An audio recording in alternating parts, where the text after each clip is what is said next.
Hey everyone, and welcome back to the Nerdy Multiverse and yet another breakdown. As today we will be breaking down and giving our initial thoughts on the third episode of the newest and most anticipated Walking Dead spin-off series. Following Michonne and her search for Rick Grimes, and of course following Rick Grimes himself while he tries to coincide and eventually escape the grasp of the CRM. Of course being The Walking Dead The Ones Who Live, and the third episode being titled Bye. The title of this episode goes along with the first two episode titles being Years and Gone, as I have mentioned before. Now all put together they are Years Gone By, which is of course a reference to Days Gone By, the very first episode of the entire Walking Dead franchise. And I also believe that episode 4 and 5's titles are connected and a reference to Michonne's final episode in the original series, which was What We Become. But anyways, let's begin with the third episode itself.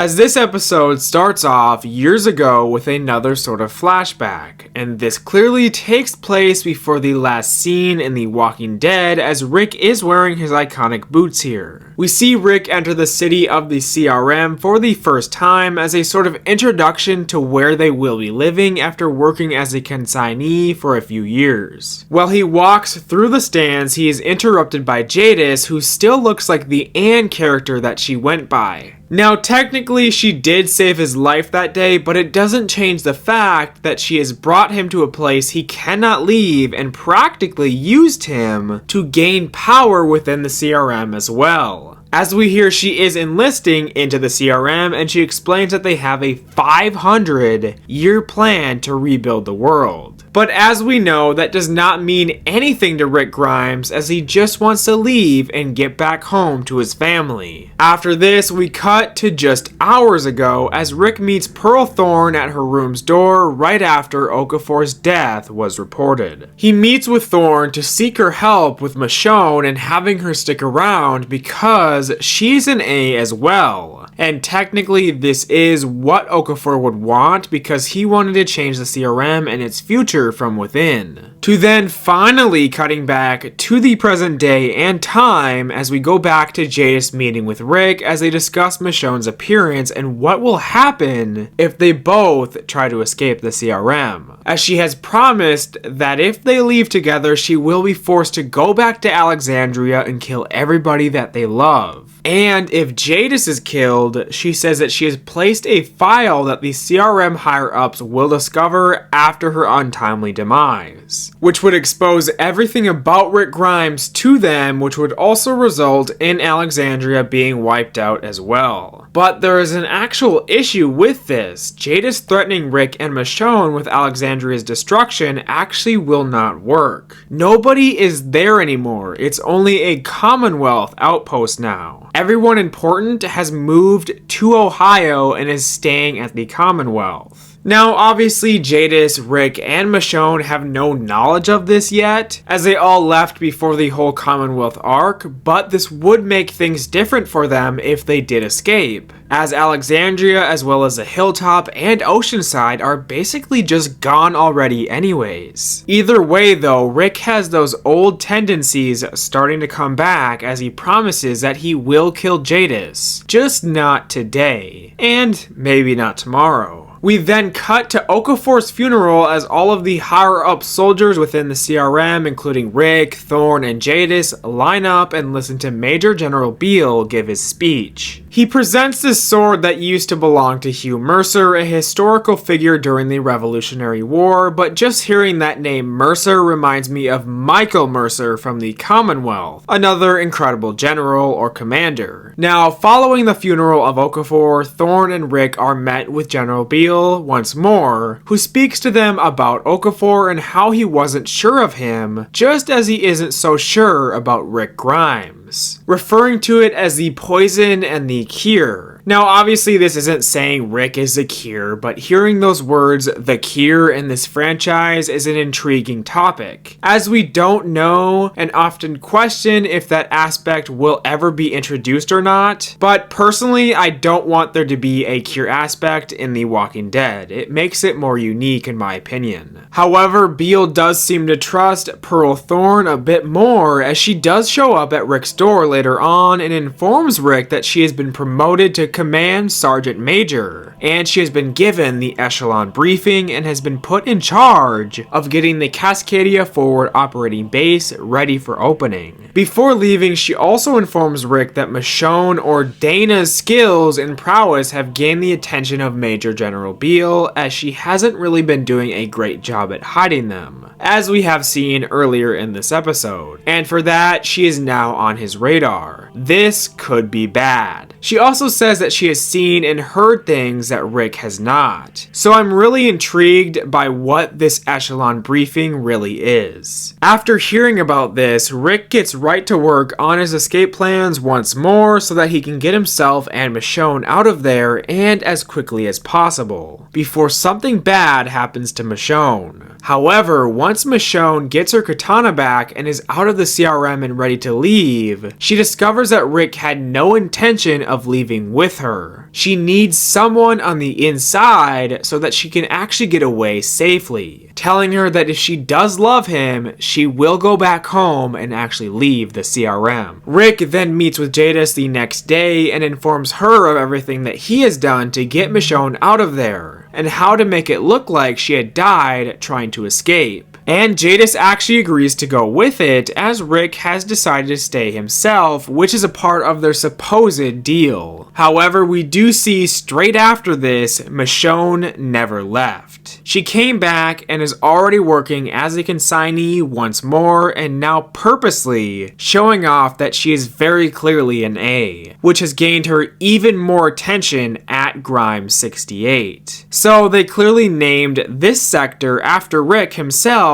likely because of his showing out that he had against the walkers when he was a consignee. The two of them then meet in secret after, where Rick basically scolds Michonne for coming back and reminds her that he told her to leave if she loved him. This clearly hurts Michonne, as she says absolutely nothing and just walks off. Michonne then arrives in the city for her short introduction to it as a consignee, just as Rick had earlier in the episode, where she comes across an art booth, and this is actually where Rick's phone drawings came from. The artist recognizes Michonne, and we learn that Rick also tried to have drawings of Carl done. A nice little callback and mention in my opinion. She says that she is here now, and now she is looking for Rick, and he tells her to believe a little bit longer, just as he kept telling Rick to. Now I think that Michonne says this because she isn't sure if this Rick here is the same Rick that she had known beforehand, personality and confidence wise, as he doesn't want to leave or fight back, which is something he would have wanted to do back then. Suspicious and impressed by Michonne, aka Dana's skills and prowess, Pearl has her come with her and Rick to the same spot that Okafor took them to, where she questions Michonne on who she is, why she is here, and why she quote-unquote saved Rick. Thorne ends up gripping her knife from behind, causing Rick to draw his gun. As she gets ready to kill Michonne, she questions whether or not Michonne would be willing to come along to Cascadia, to work with them and learn the whole picture. Now, obviously nothing happens because Michonne answers Thorne correctly, and they arrive at Cascadia and get ready for their mission. They need to distract and deal with a horde of walkers, or delts, as Thorne calls them.